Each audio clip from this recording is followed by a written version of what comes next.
Hello friends, आप लोग कैसे हैं? उम्मीद करते हैं आप लोग ठीक होंगे, आप लोग हेल्दी होंगे। आज हम इस वीडियो में जानेंगे कि जो रॉ मिल्क होता है, जो फ्रेश मिल्क होता है, वो क्या पेस्चुराइज्ड मिल्क के कंपैरिजन में हार्मफुल होता है? क्या जो रॉ मिल्क होता है, फ्रेश मिल्क होता है, उससे क्या कुछ बीमारियां भी हो सकती हैं? तो जो सबसे पहले तो ये जानेंगे कि पेस्चुराइजेशन क्या होता है। तो मिल्क का पेस्चुराइजेशन ये होता है कि मिल्क को एक स्पेसिफिक टेम्परेचर पे हीट कर लिया जाता है, मतलब उसको 70 डिग्री सेंटीग्रेड पे नियर अबाउट उसको हीट किया जाता है हाफ मिनट के लिए। फिर उसके बाद उसको ठंडा कर लिया जाता है, तो इसी को पेस्चुराइजेशन कहा जाता है।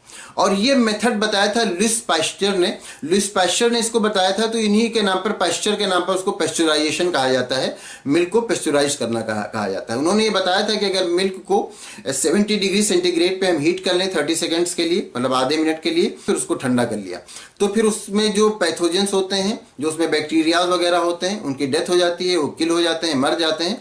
और फिर वो मिल्क फिर वो पैथोजन फ्री हो जाता है, और फिर उस मिल्क के खराब होने के चांसेस भी कम हो जाते हैं, और उस मिल्क से किसी को किसी तरह की इलनेस के चांसेस भी कम हो जाते हैं, नहीं रह जाते हैं। तो इसी को पेस्चुराइजेशन कहते हैं कि उसको एक स्पेसिफिक टेम्परेचर पे हीट किया एक स्पेसिफिक टाइम के लिए, फिर उसको ठंडा कर लिया। लेकिन जो रॉ मिल्क होते हैं उसमें कुछ पैथोजन होते हैं, तो वो कुछ लोगों को बिल्कुल इन्फेक्शन काज करते हैं, कुछ लोगों को जो बीमार कर सकते हैं। लेकिन सभी के साथ ऐसा नहीं होता। आपको बहुत सारे लोग ऐसे मिलेंगे जो ये कह सकते हैं कि हमने अपनी पूरी लाइफ जो कच्चा दूध पिया, लेकिन हमको कभी नुकसान नहीं किया। तो ये अलग अलग लोगों पर डिपेंड करता है। कुछ लोगों के लिए नुकसान कर सकता है, कुछ लोगों के लिए नहीं करता है। ये अपने अपनी इम्यूनिटी पर डिपेंड करता है कि हमारी बॉडी कितना फाइट कर सकती है, जो भी बैक्टीरियाज या जो भी पैथोजन हम पर अटैक करते हैं, उनसे कितना फाइट कर सकती है। तो जिनको रॉ मिल्क पीने की आदत होती है, हो जाती है, उनको फिर इस तरह की प्रॉब्लम नहीं होती कि उनको कोई बीमारी हो जाए या कोई इन्फेक्शन हो जाए। लेकिन जिनको जो रॉ मिल्क में नहीं पीते, वो अगर कभी पी लें तो ऐसा हो सकता है कि अगर वो पेस्चुराइज नहीं है तो वो इन्फेक्ट हो जाए।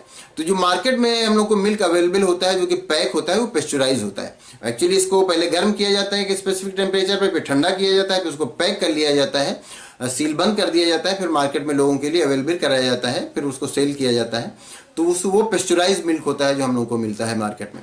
तो उम्मीद करते हैं आप ये बात अच्छी तरह समझ गए होंगे कि पेस्चुराइज मिल्क और रॉ मिल्क में क्या डिफरेंस होता है, और क्या रॉ मिल्क हार्मफुल हो सकता है या नहीं। अगर किसी तरह का कोई कंफ्यूजन है या कोई क्वेश्चन है तो आप पूछ सकते हैं। Thank you.